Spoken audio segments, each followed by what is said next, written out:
Hello guys, again सभी का welcome है YET के ट्यूटोरियल क्लास में। मैं हूं आपका होस्ट अमन बहल, एक गवर्नमेंट सर्वेंट हूं, है ना। और आज सुबह के सेकेंड एडिटोरियल से क्लास को आगे बढ़ाएंगे। एन अलार्मिंग डिक्टेट इसका टाइटल है। यह आर्टिकल बहुत ही इंटरेस्टिंग लिखा हुआ आर्टिकल है, जिसमें बताया गया हरियाणा सरकार के एक अजीब से ऑर्डर के बारे में, जिसमें ऐसा लिखा है कि हरियाणा के लड़के और लड़कियों को प्राइवेट नौकरियों में 75% रिजर्वेशन मिलेगा हरियाणा की, है ना। डिटेल में देखेंगे, पर उससे पहले आपको इस आर्टिकल की वोकैबलरी और ग्रामर को अलग से लेके मेरे साथ समझना है। तो जो भी आज आप ग्रामर वोकैब सीखोगे ना, आप अप्लाई करेंगे इस क्विज़ पे। मैं आप सभी को इनकरेज करूँगा इस क्विज़ को वीडियो देखने से पहले एक ट्राई दें। वीडियो के लास्ट में जब मैं इसका सोल्यूशन करवाऊँगा तो ऑलरेडी आपको सभी क्वेश्चंस आते होंगे, है ना। चलिए शुरू करते हैं, आइए कुछ नया सीखते हैं।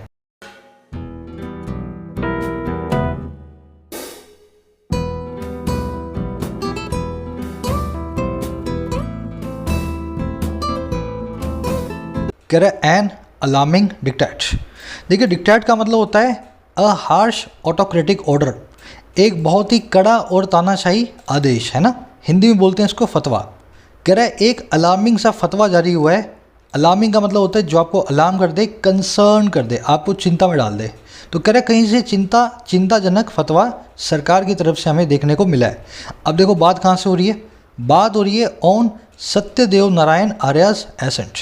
बात हो रही है हरियाणा के गवर्नर की, जिनका नाम है सत्यदेव नारायण आर्या।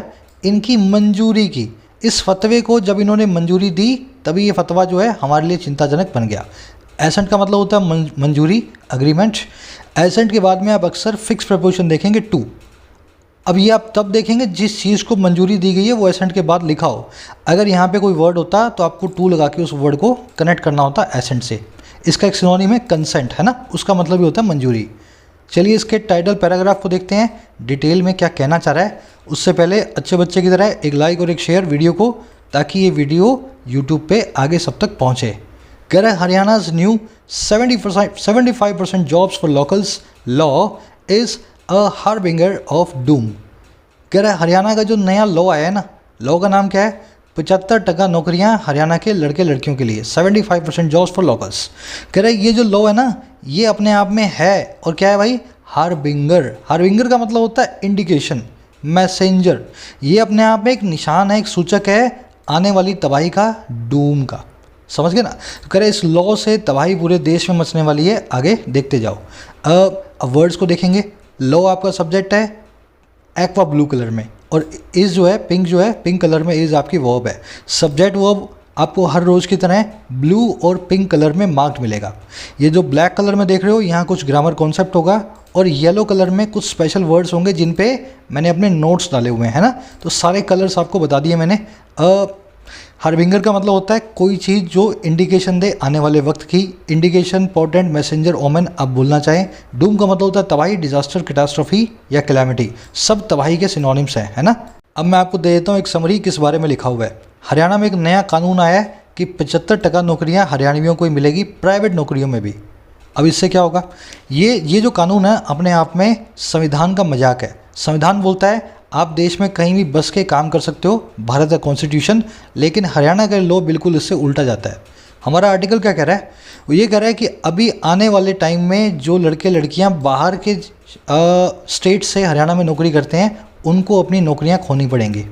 हरियाणा के लड़के लड़कियों को नौकरी देने के लिए बहुत सारे युवा दूसरी स्टेट्स के बेरोजगार होंगे। तीसरा काम ये होगा कि कई दूसरी स्टेट्स भी हरियाणा को देख करके अपना अपना ऐसा ही लॉ निकाल देंगी।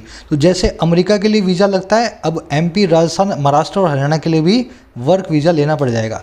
कह रहा है ये अपने आप में तबाही का सूचक है। ऐसे बेहुदे और बिना दिमाग वाले लॉज को आज ही खारिज कर देना चाहिए, क्योंकि देश में हमारी स्वतंत्रता के अधिकार को ये जो है सीमित करते हैं। समझ गए। बस यही आज इसकी समरी है। आज की टोन है कंसर्न, बहुत चिंतित है ऐसे कानूनों को लेकर के हमारा ये आर्टिकल। शुरू करेंगे आर्टिकल को। आज ढेर सारे ग्रामर रूल्स आएंगे एडिशनल, जिसको देख करके कोई भी नया बंदा या बंदी परेशान हो सकता है कि सर मुझे तो सब कुछ नहीं आता। ये सब कुछ आपको परेशान नहीं होना है, बल्कि सीखना है। तो आप चैनल के होम पेज पे जाएं और कंप्लीट इंग्लिश ग्रामर सबसे ऊपर रखी हुई प्लेलिस्ट को चला करके देखें। 3 वीक में 35 वीडियोज़ को पूरा करेंगे, आपके बेसिक्स रेडी हो जाएंगे, है ना। फिर आप मेरे साथ यहाँ पे इन आर्टिकल्स में रिवाइज करोगे जो आपने सीखा है। अच्छा, इसी के नीचे आपको मिलेगी प्रीमियम कंटेंट की 2 प्लेलिस्ट। पहली वाली बैंक की, दूसरी वाली एसएससी की। रात को मैंने क्लोज टेस्ट का 1 घंटे का सेशन डाल दिया है, आराम से चला करके देखो अगर आप मेंबर हैं तो। और अगर आप इन वीडियोस का फ़ायदा उठाना चाहते हैं, एग्ज़ाम को कैसे अप्रोच करना सीखना चाहते हैं, है ना, ज्वाइन बटन पे प्रेस करके कोई भी मेंबर बन सकता है। अब जिनके कार्ड काम नहीं कर रहे हैं, डेबिट कार्ड, इस वीडियो को चलाएं, यहाँ समझाया गया आपकी प्रॉब्लम का सोल्यूशन। 800-900 मेंबर हैं अपने पास, 900 में से 600 मेंबर्स बिना डेबिट और क्रेडिट कार्ड के ही ज्वाइन करते हैं, है ना। अब शुरू करने वाला हूँ। कह रहा है Haryana governor Satyadev Narayan Arya's assent to a law regulating private sector hiring portends a potentially perilous slide in India's investment climate and its socio-economic framework।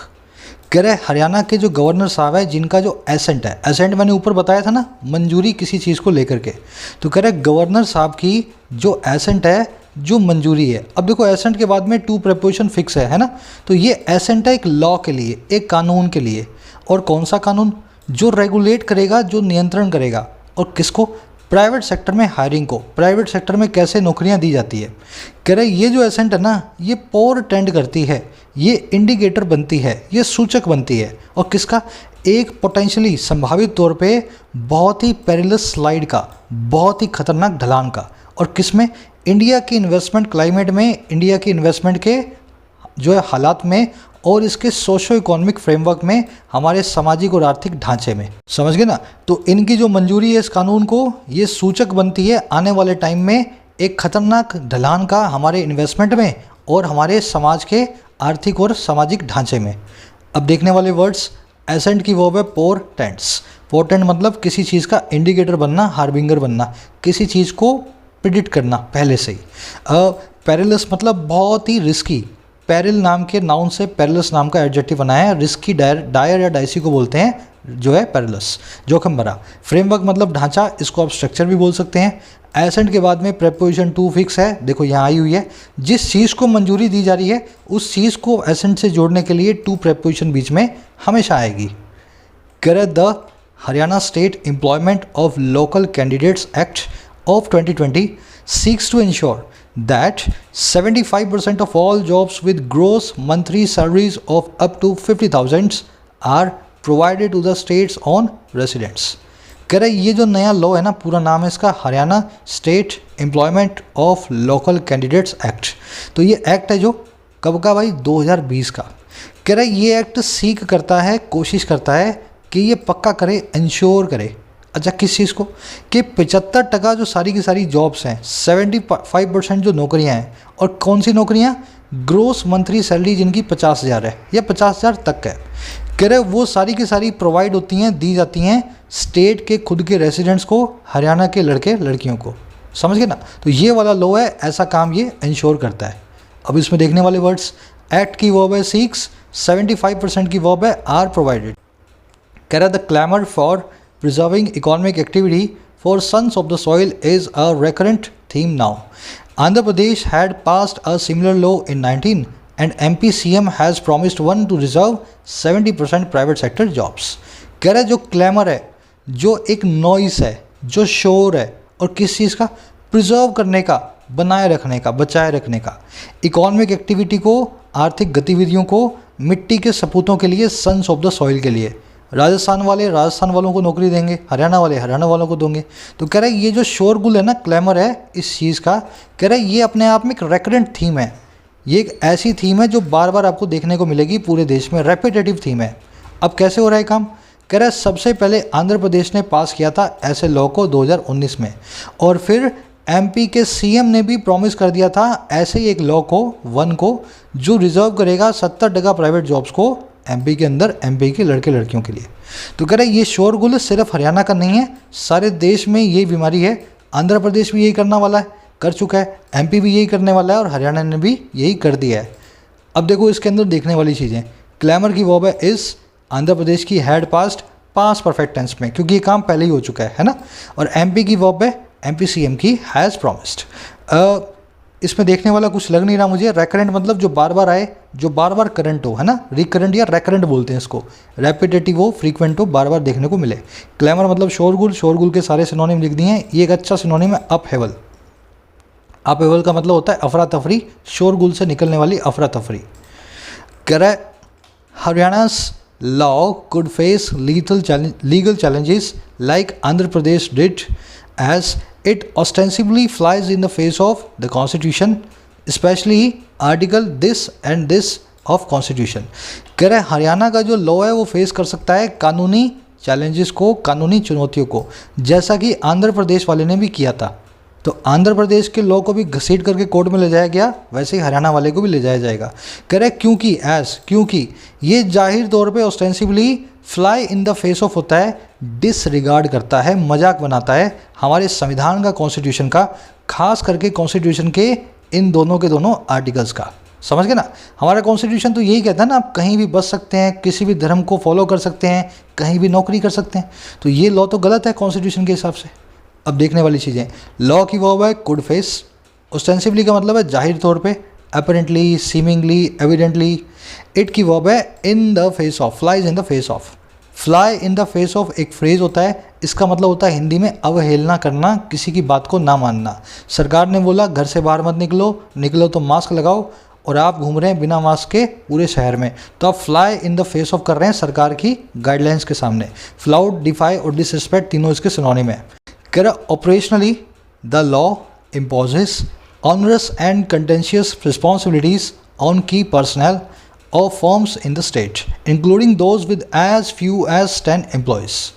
कह रहा ऑपरेशनली, ऑपरेशन करने के काम पे, प्रैक्टिकली समझ लो ना, प्रैक्टिकली ये जो लॉ है वो इम्पोज करता है, ज़बरदस्ती लगाता है रिस्पॉन्सिबिलिटीज़ को, जिम्मेदारियों को।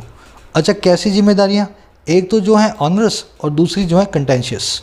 ऑनरस का मतलब है बहुत ही कठिन, डिफ़िकल्ट, बोझ डालने वाली, और कंटेंशियस का मतलब है कंट्रोवर्शियल, जो अपने आप में बहुत उल्टी सीधी है।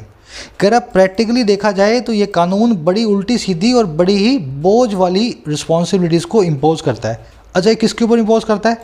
की पर्सनल के ऊपर, महत्वपूर्ण स्टाफ के ऊपर। अच्छा, किसका? फर्म्स का, जो है वहाँ की प्राइवेट फर्म्स हैं इस स्टेट के अंदर, हरियाणा में। कह रहे जिसमें शामिल है वो वाली, इंक्लूडिंग दोज, जिसमें शामिल है वो वाली जिसमें इतने कम है कि 10 ही एम्प्लॉयज़ हैं, एज फ्यू एज 10 एम्प्लॉयज़। समझ गए ना?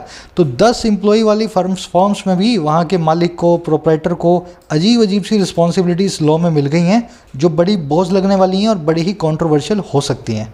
समझ गए? लॉ की वर्ब है इम्पोजिस, पर्सनल का मतलब होता है एम्प्लॉय। देखो, पर्सनल और पर्सनल दो वर्ड्स हैं। पर्सनल का मतलब है प्राइवेट, आप बोलते हो ना ये मेरा प्राइवेट मामला है, ये मेरा पर्सनल मामला है, तो वो होता है पर्सनल। और पर्सनल, ये पीछे की इसकी स्पेलिंग भी अलग है, इसका मतलब होता है स्टाफ या एम्प्लॉय, दोनों अलग अलग वर्ड्स हैं।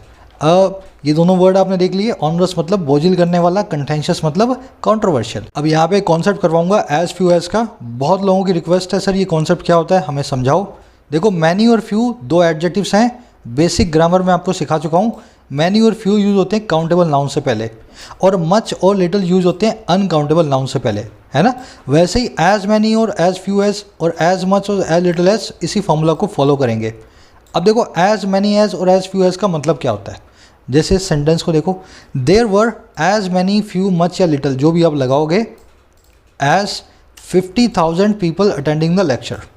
अगर मैं इसको निकाल दूँ ना तो सेंटेंस में कोई मीनिंग में डिफरेंस नहीं आएगा। अब ये सेंटेंस देखो, there were 50,000 people attending the lecture, 50,000 लोग लेक्चर को अटेंड कर रहे थे। अब देखो, मैं इनमें से एक को लगाना चाहूँ यहाँ पे, मीनिंग बाद में बताऊँगा, पहले डिटरमिन करेंगे क्या लगेगा। 50,000 पीपल है, काउंट तो कर पा रहे हो। अगर काउंट कर पा रहे हो तो आप लोगे मैनी या फ्यू को, ठीक है? मच और लिटिल को तो निकाल दो। पहली चीज़, मैनी लगेगा या फ्यू लगेगा। अब देखो, मैनी का मतलब क्या है? एज मैनी एज का मतलब है 50,000 लोग थे, मतलब बहुत ज़्यादा लोग थे। मैनी का मतलब क्या है? आप हैरान होकर बता रहे हो कि 50,000 लोग आए थे लेक्चर को अटेंड करने, ठीक है ना? अच्छा, अगर मैनी की जगह पे फ्यू लगा दें, इसका मतलब क्या है? आप हैरान होकर बोल रहे हो सिर्फ 50,000 लोग ही थे लेक्चर को अटेंड करने में। एज फ्यू एज बताता है कि इतने कम थे कि 50,000 ही थे, और एज मैनी एज बताता है कि इतने ज़्यादा थे कि 50,000 थे। आपके कहने का नज़रिया है, दोनों में से आप जिसको भी यूज़ करेंगे। समझ गए? वैसे इस सेंटेंस को देखो, many people in the world still live on as many या फ्यू एज $1। बहुत सारे लोग इस दुनिया में आज भी जीते हैं $1 पे, है ना? आप बीच में से इसको निकाल दो, कोई मीनिंग में फ़र्क नहीं आएगा, मीनिंग में फ़र्क नहीं आएगा। लेकिन मैं इसको बीच में रखता हूँ ना, इससे मीनिंग में हल्का सा फ़र्क आ जाएगा। इसका मतलब होगा $1 जैसे कम अमाउंट पे भी जी लेते हैं, है ना। अब देखो $1 तो एक अनकाउंटेबल नाउन है, इसके लिए आएगा या तो लिटल या मच, तो मैनी और फ्यू को तो निकाल दो। अब अगर आप एज मच एज लगा रहे हैं ना, तो आप हैरान होकर के बोल रहे हैं कि $1 जैसी बड़ी अमाउंट पे जीते हैं। मान लो $1 बहुत बड़ी अमाउंट हो, तो आप बोलोगे $1 जैसी बड़ी अमाउंट पे जीते हैं। अगर आप यहाँ पे लगा रहे हो लिटल, तो आप बोल रहे हो $1 जैसी छोटी अमाउंट पे जीते हैं। सिर्फ आपके कहने के नज़रिए का फ़र्क है। अब यहाँ पे किसी का ये भी सवाल आएगा, सर $1 अनकाउंटेबल नाउन कैसे है? इस ट्रिक को हमेशा याद रखें, जिस भी चीज़ को काउंट करने के लिए किसी यूनिट की ज़रूरत पड़े वो अनकाउंटेबल नाउन होता है। टाइम को काउंट करने के लिए आपको सेकंड्स लेने पड़ते हैं, पैसे को काउंट करने के लिए रुपया या डॉलर लेना पड़ता है, दूरी को काउंट करने के लिए आपको किलोमीटर्स या माइल्स लेने पड़ते हैं। तो जिस भी चीज़ को आपको मेजरमेंट लेने के लिए किसी यूनिट की ज़रूरत पड़े वो चीज़ अनकाउंटेबल है, ठीक है ना। आप कभी भी ऐसा नहीं बोल सकते हो 5 टाइम हो गए, आप बोलोगे 5 सेकंड हो गए। आप कभी भी ऐसा नहीं बोलते हो मेरे पास तीन धन है, 3 दौलत है, आप बोलोगे मेरे पास $1 जितनी दौलत है ना।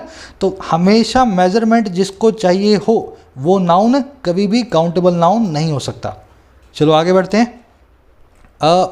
देर are 3 critical action points for businesses attached to severe monetary penalties for provided perceived non-compliance। कह रहे 3 क्रिटिकल एक्शन पॉइंट्स हैं वहाँ पे। There are 3 critical action points. Critical मतलब बहुत ही इंपॉर्टेंट, और किसके लिए? व्यापारों के लिए, फॉर बिजनेसेस। अच्छा, ये कौन से व्यापार हैं और ये कौन से पॉइंट्स हैं? जो कि अटैच टू हैं बहुत ही ख़राब मॉनेटरी पेनल्टीज़ के। इन पे बहुत ही बड़ा फाइन लगने वाला है इन क्रिटिकल पॉइंट्स पे। और किन के लिए? उन लोगों के लिए जो कि प्रोसीड नॉन कंप्लायंस हैं। अगर आपकी नॉन कंप्लायंस दिखी, आपका रूल्स को तोड़ने का रवैया दिखा, नॉन कंप्लायंस मतलब रूल्स को तोड़ने का रवैया, और प्रिसीव्ड मतलब जिसको परसीव कर लिया इन्होंने डिटेक्ट कर लिया, है ना, इन्होंने पकड़ लिया। कह रहा अगर आपने रूल्स को तोड़ा और रवैये को इन्होंने पकड़ लिया तो बहुत ही सीवियर मॉनेटरी पेनल्टीज़ हैं। ऐसे 3 क्रिटिकल एक्शन पॉइंट्स हैं हर बिजनेस के लिए हरियाणा में। क्रिटिकल एक्शन पॉइंट सब्जेक्ट है, आर आपकी वर्ब है, सीवियर मतलब बहुत ख़राब, परसीव्ड मतलब जिसको सेंस किया जा सके या जिसको पकड़ा जा सके, डिटेक्ट किया जा सके, है ना। कह रहा they need to register every employee earning 50,000 rupee on an official portal and employing 75% of locals in such jobs. इस सेंटेंस में एक एरर है, आप ढूंढें फिर मैं बताता हूँ, सब लोग कोशिश करना, है ना। कह रहा उनको ज़रूरत है रजिस्टर करने की, ढूंढने की। रजिस्टर करना मतलब सबको, मतलब उनकी एंट्री डालना, और किसकी? हर एम्प्लॉय की जो अर्न कर रहा है 50,000 रुपये। और कहाँ पे रजिस्टर करना है? एक ऑफिशियल पोर्टल पे, सरकार की एक वेबसाइट पे। और इन्हीं को ज़रूरत है कि वो एम्प्लॉय करें 75% लोकल्स को ऐसी जॉब्स में। अगर 50,000 रुपये तक की नौकरी है ना, तो हरियाणा में हरियाणवी नौकरी लेगा, 75% नौकरियाँ उसी के पास जाएंगी। आगे क्या कह रहे ये जो काम होगा ना एम्प्लॉय करने का, presumably by removing existing non Haryanvi employees beyond the 25% लिमिट। ये प्रिज्यूमेबली होगा, ये अपरेंटली होगा, ये जाहिर तौर पे होगा, रिमूव करके हाल में नॉन हरियाणवी एम्प्लॉयज़ को जो कि 25% की लिमिट के बियॉन्ड है, उसके पार है।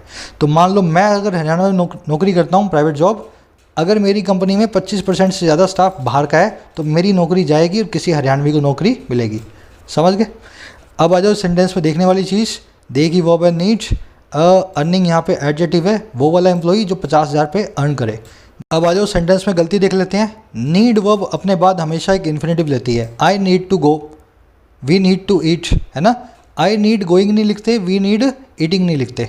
अगर ऐसा है तो नीड टू रजिस्टर बिल्कुल ठीक है। तो इनको ज़रूरत है रजिस्टर करने की, दे नीड टू रजिस्टर। लेकिन दूसरी ज़रूरत क्या है? They need to employ. समझ गए ना?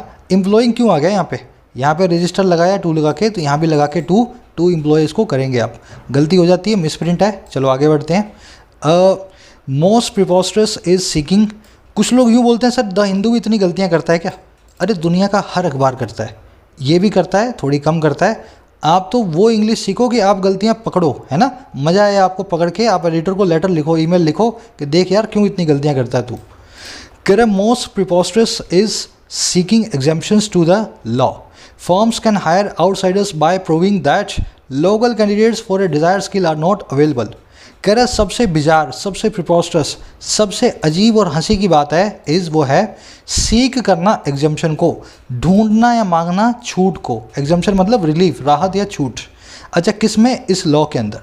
तो इन्होंने सबसे अजीब सी बात यह है कि लॉ में एक छूट भी रखी है। अच्छा छूट क्या है, फर्म्स हायर कर सकती हैं बाहर वाले बच्चों को, आउटसाइडर्स को, ऐसा प्रूव करके दैट वो ये कि लोकल कैंडिडेट जो हैं किसी भी डिज़ायर्ड स्किल के लिए वो अवेलेबल नहीं है। तो अगर आपके हरियाणा में कोई ऐसा काम है जो हरियाणा का लड़का लड़की नहीं कर सकता, बाहर से किसी लड़के को लाना है, तो उसके लिए भी फर्म को प्रूव करना पड़ेगा कि ये कोई और नहीं कर सकता। तो कह रहा बड़ी हंसी की सी बात है, ऐसा भी प्राइवेट कंपनियों को अब करना पड़ेगा हरियाणा में। प्रीपोस्टरस मतलब अजीब सी बात, स्ट्रेंज, एब्सर्ड या बिजार। ये बिजार बहुत अच्छा वर्ड है, अमेरिकन बहुत यूज़ करते हैं। स्पेलिंग देख लेना, डबल आर आता है, बिजार, है ना, अजीब सी बात। सेंटेंस में इन्वर्जन है, सब्जेक्ट कॉम्प्लीमेंट पहले आया हुआ है, सब्जेक्ट बाद में आया हुआ है। एग्जाम्पशन मतलब रिलीफ या डिस्काउंट, है ना, राहत या छूट। बढ़े आगे, कह रहा है apart from the power to enter firms premises for inspections, officials will decide if a firm can hire an outsider और should train local candidates instead till they become proficient enough. कह रहे सिवाय इस चीज़ के, अपार्ट फ्रॉम, अच्छा किस चीज़ के भाई, इस ताकत के। अच्छा कौन सी ताकत, एंटर करने की, घुस जाने की। अच्छा कहाँ पे, फर्म के प्रांगण में, फर्म की बाउंड्री में, फर्म के प्रीमाइसेस में।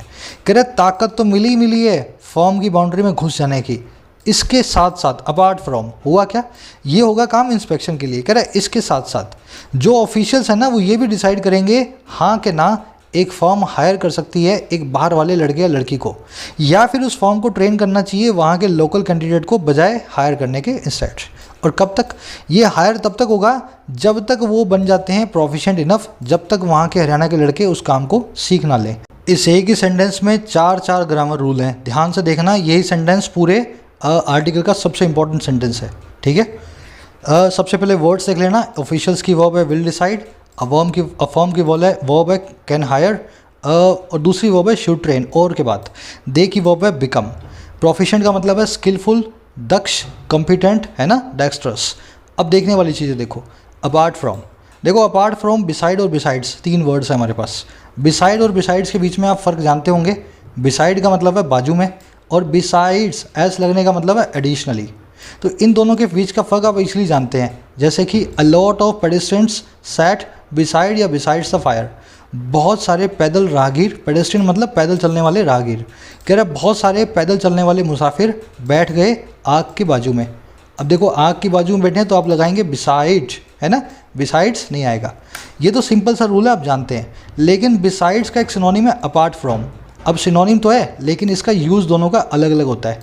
देखो अपार्ट फ्रॉम होगा पॉजिटिव और नेगेटिव दोनों तरह के सेंटेंस में, और बिसाइड यूज़ होगा सिर्फ पॉजिटिव सेंटेंस में। अगर सेंटेंस नेगेटिव है तो वहाँ पे सिर्फ अपार्ट फ्रॉम लगाएंगे। जैसे इस सेंटेंस को देखो, अपार्ट फ्रॉम या besides this exam I have no opportunity left, सिवाय इस एग्ज़ाम के मेरे पास कोई अपॉर्चुनिटी नहीं है। इस एग्ज़ाम के एडिशन में मेरे पास कोई अपॉर्चुनिटी नहीं है, सिर्फ ये एग्ज़ाम मेरा आखिरी मौका है, मान लो मैं ऐसा बोल रहा हूँ। अब ये सेंटेंस अपने आप में एक नेगेटिव सेंटेंस है, समझ गए मेरी बात को। बिसाइड्स कभी भी नेगेटिव सेंटेंसेस के लिए नहीं आएगा। इस एग्ज़ाम को छोड़ के मेरे पास और कुछ नहीं है, एक नेगेटिव सेंटेंस है, इस वजह से मैं यहाँ लगाऊंगा अपार्ट फ्रॉम। समझ लेना, बिसाइड्स गलत हो जाएगा यहाँ पे। बिसाइड्स हमेशा पॉजिटिव वे में यूज़ करना है, ठीक है। वैसे ही a polyglot can speak several languages apart from या बिसाइड्स हिज या हर मदर टंग। एक पॉलीग्लट जो होता है, पॉलीग्लट एक वन वर्ड है ऐसे इंसान के लिए जो बहुत सारी भाषाएं बोले, है ना। अ पॉलीग्लट, एक पॉलीग्लट जो है बोल सकता है बहुत सारी भाषाएं, साथ ही साथ अपनी मदर टंग के। तो अगर हिंदी वाला है तो वो हिंदी के अलावा पंजाबी, गुजराती, मराठी, फ्रेंच भी बोल पाएगा, है ना। अब देखो यहाँ पे एक पॉजिटिव सी फीलिंग आ रही है आपको, हिंदी तो बोलता ही है और भी 10 भाषाएं बोल लेता है, एडिशन की बात हो रही है। अगर पॉजिटिव फीलिंग आ रही है तो आप अपार्ट फ्रॉम और बिसाइड्स में से किसी को भी यूज़ कर लें। आप प्रीफर करेंगे बिसाइड्स को, और अपार्ट फ्रॉम भी यहाँ बिल्कुल ठीक है, समझ गए ना।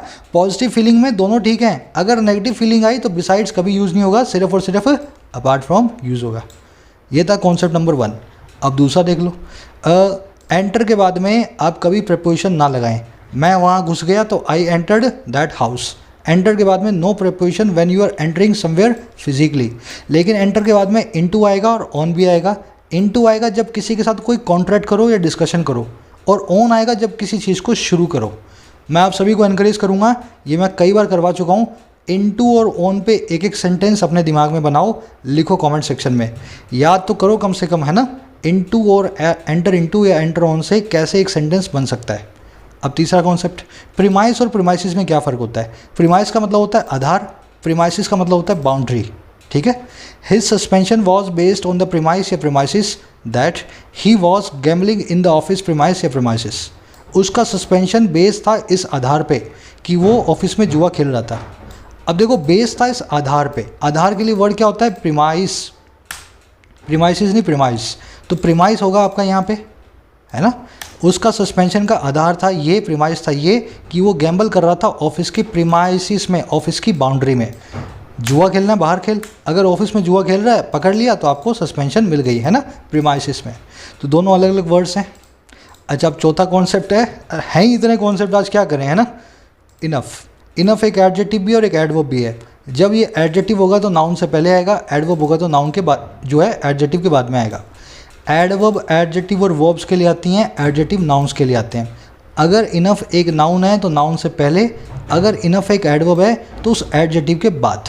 अब देखो कैसे, ही इज़ रिच इनफ या enough rich who has true friends.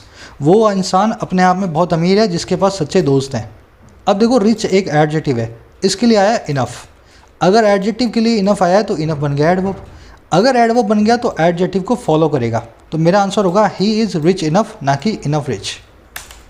समझ गए ना, he is rich enough who has true friends. लेकिन इस सेंटेंस को देखो, the old man didn't have enough words या words enough to thank the good Samaritan.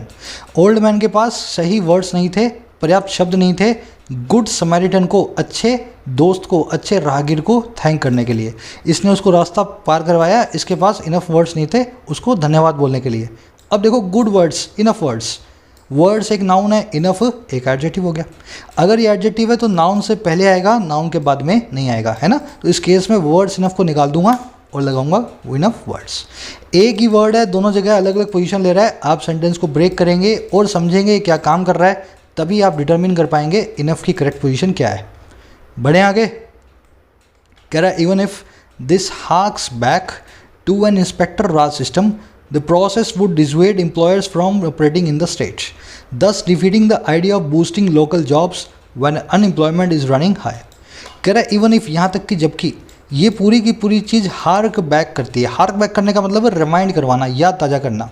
कह रहा है यहाँ तक कि जबकि ये पूरी चीज़ याद ताज़ा करवाती है, हार्क बैक टू करती है एक इंस्पेक्टर राज सिस्टम की, जो 1990 में इंडिया ने ख़त्म कर दिया था, है ना। कह रहा है यहाँ तक की चीज़ जब ये काम करवाती है, ये जो प्रोसेस है ना, ये डिसवेड करेगी, ये लोगों को इस चीज़ को करने से रोकेगी। और किसको? एम्प्लॉयर्स को। और क्या करने से? ऑपरेट करने से स्टेट के अंदर।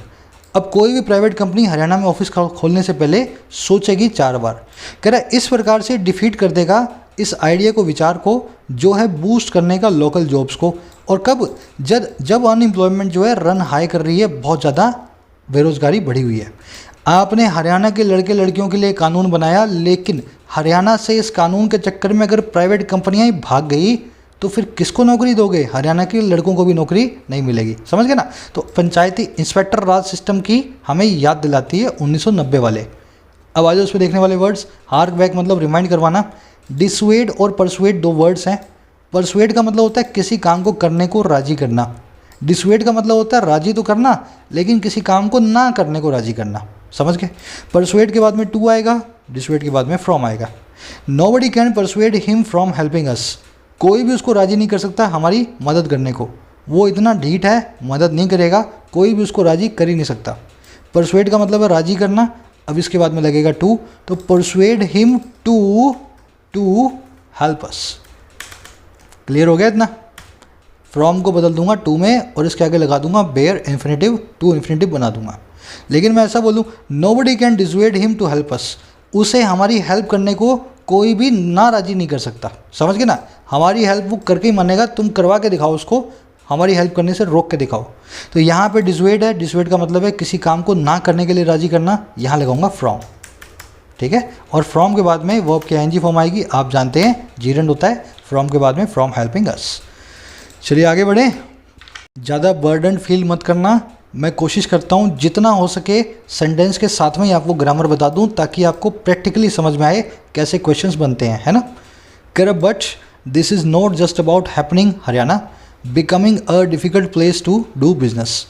कह रहा है लेकिन ये नहीं है जस्ट अबाउट, नहीं है बारे में जस्ट अबाउट बारे में हैपनिंग हरियाणा के, और क्या इस हैपनिंग हरियाणा के बन जाने के एक डिफ़िकल्ट प्लेस बिजनेस करने के लिए। हैपनिंग का मतलब होता है खुशनुमा, एकदम वाइब्रेंट, एकदम जिंदा दिल। तो कह रहा है ये सिर्फ जिंदा दिल हरियाणा के एक डिफ़िकल्ट प्लेस बन जाने की बात नहीं है, वहाँ पे कंपनियों के भागने की बात नहीं है, इससे भी कोई बड़ी बात है। अब वो बात बताएगा। कह रहा है a single disruption in Gurgaon back office operations of a global firm or the supplies of auto components on account of the new law would be damaging to India's already fragile reputation as a stable, trustworthy investment destination with a talented workforce। कह रहा है एक single से भी disruption आई, एक single से भी interference आई गुड़गांव के बैक ऑफिस ऑपरेशंस में, गुड़गांव में किसी कॉल सेंटर वगैरह में एक ग्लोबल फर्म के, या फिर सप्लाई जो आ गई रुक गई किसी ऑटो कंपोनेंट की ऑन अकाउंट ऑफ, इसकी वजह से और किसकी, इस नए लॉ की वजह से। कह रहे दोनों में से अगर एक काम भी हो गया ना आने वाले टाइम में, कह रहे ये डिसरप्शन हुआ या वो हो गया, कह रहे ये होगा वुड बी बहुत ही डैमेजिंग, बहुत ही ज़्यादा चोट मारने वाला इंडिया की पहले से ही बहुत जो फ्रेजिल, बहुत जो कमज़ोर सी रेपुटेशन है उसको। और ये रेपुटेशन कैसी है, एक स्टेबल ट्रस्टवर्दी इन्वेस्टमेंट डेस्टिनेशन की, एक रिलायबल भरोसेमंद इन्वेस्टमेंट के मुकाम की, एक टैलेंटेड वर्कफोर्स के साथ। तो इंडिया ऑलरेडी बहुत सारी कंपनियां बोल रही हैं कि हमारे लिए ठीक नहीं है, यहाँ पे दंगे हो जाते हैं बहुत सारे, है ना। अब अगर ऐसा लॉ बन गया और एक बार भी कहीं उल्टा सीधा कुछ हुआ ना तो पूरी दुनिया के अखबारों में छप जाएगा इंडिया ऐसे लॉ बना करके अपने देश में बैठा है। ये जो है ना सिंगल डिसरप्शन, इसकी जॉब है would be. On account of का मतलब है बिकॉज ऑफ, फ्रेजिल का मतलब है वीक या फीबल, बहुत ही कमज़ोर, है ना। कह रहा है a possible investor exodus aside this runs counter to the PM's Ek Bharat Shreshtha Bharat and one nation one market slogans. कह रहा है सारी बातों को छोड़ो, इन्वेस्टर को भी छोड़ दो, इन्वेस्टर के पॉसिबल एक्जूडस को असाइड कर दो। एक्जूडस का मतलब है मास माइग्रेशन, हरियाणा से लाखों की संख्या में, करोड़ों की संख्या में रोज़ पैसा बाहर निकलेगा इस लॉ के कारण। कह रहा है छोड़ दो, साइड कर दो, इस चीज़ को असाइड कर दो। कह रहा है ये जो ऊपर वाला पूरा काम है ना, ये रन करता है काउंटर, बिल्कुल उल्टा, और किसके सामने, प्रधानमंत्री के एक भारत श्रेष्ठ भारत के और वन नेशन वन मार्केट के नारों के सामने। तो कह रहा है ये जो ऊपर वाली चीज़ है प्रधानमंत्री की बातों को भी गलत ठहराती है ये पूरी की पूरी बात, है ना।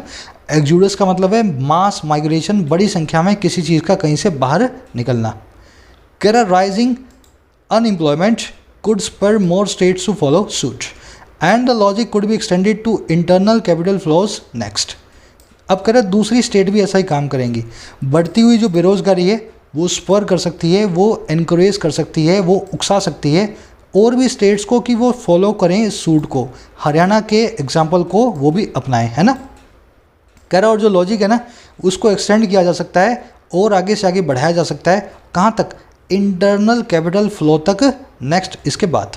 अब ये इंटरनल कैपिटल फ्लो क्या होते हैं मैं आपको समझा दूंगा, पहले इस लाइन को समझ लो।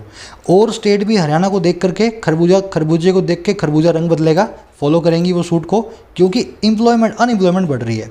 और ऐसा लॉजिक आ जाएगा आगे वाले टाइम में कि इंटरनल कैपिटल फ्लोज का मामला है, इसलिए इस लॉ को हम बना रहे हैं।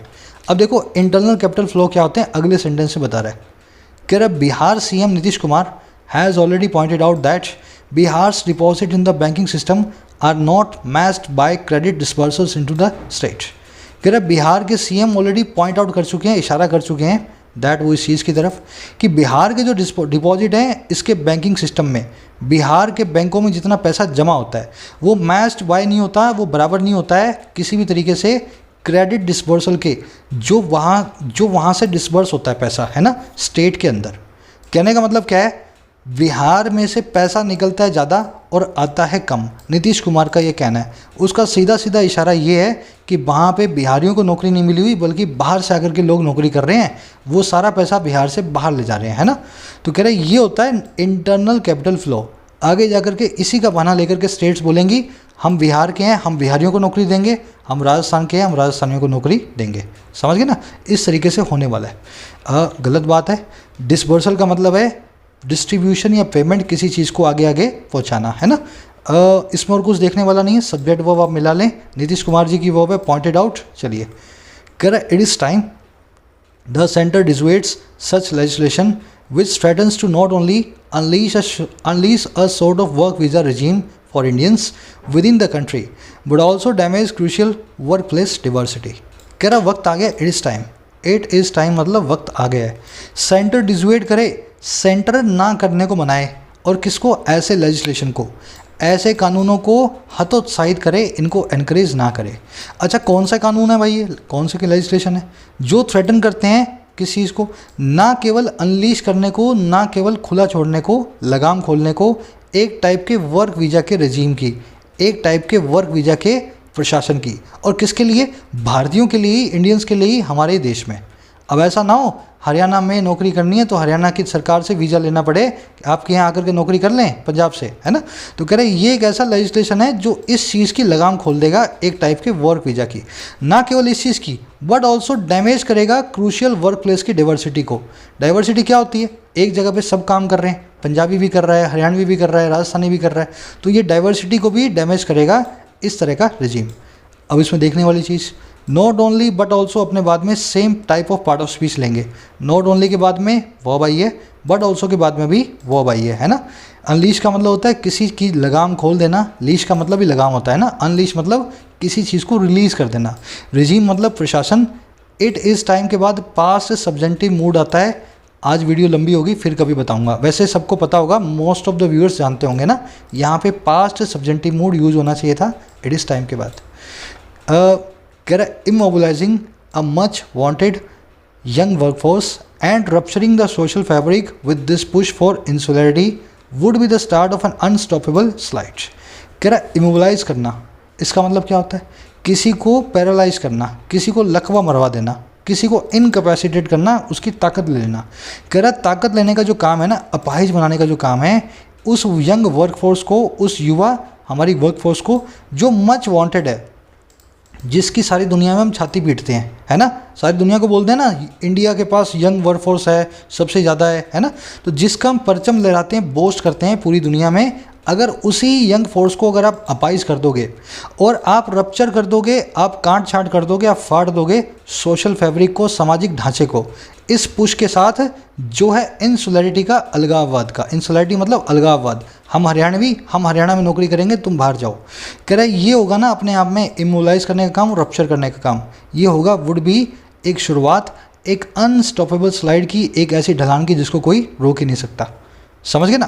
तो अगर आपने ऐसा किया तो आने वाले टाइम में एक खतरनाक ढलान देखोगे हमारे सामाजिक ढांचे के अंदर। वांटेड का मतलब है जिसको आपने बोस किया हो, सबके सामने परचम लहराया हो। इमोलाइज करना मतलब किसी को अपाइज बनाना। रप्चर करना मतलब काट करके खोल देना। अगर आप अपने हाथ वाथ को किसी चीज़ को ब्लेड लगाए तो वो रप्चर हो जाता है, वहाँ की स्किन खुल जाती है, ब्लड आने लगता है ना। इंसुलरिटी का मतलब होता है इंसुलेशन, अलगाववाद, डिटैचमेंट, सबसे अलग होने की क्वालिटी। चलिए फटाफट से एक लाइक और एक शेयर वीडियो को। आ जाओ, आपका क्विज आज का सिंपल सा क्विज है, सब लोग इसको सॉल्व कर सकते हैं मेरे हिसाब से, है ना। इन अ हार्बिंगर प्रोफिशिएंट एक्जूडस या प्रीपोस्टरस डेवलपमेंट, कह रहा है एक ऐसी डेवलपमेंट में, डेवलपमेंट का मतलब है वाक्य में, एक किस्से में। अब किस्सा कैसा है, हार्बिंगर हो सकता है, प्रोफिशिएंट हो सकता है, एक्जूडस हो सकता है, या ये हो सकता है। देखिए हार्बिंगर होता है जो सूचक हो, प्रोफिशिएंट होता है जो अपने आप में बड़ा स्किलफुल हो, है ना, बड़ा कलाबाज हो। एक्जूडस होता है लोगों का बाहर निकलना किसी जगह से। प्रीपोस्टरस का मतलब होता है अजीब सा, स्ट्रेन सा, बिजायर सा। अगर आप ध्यान से देखोगे तो सूचक और बिजायर दोनों ही फिट बैठेंगे, लेकिन ये डिपेंड करेगा कौन सी बात हो रही है आगे।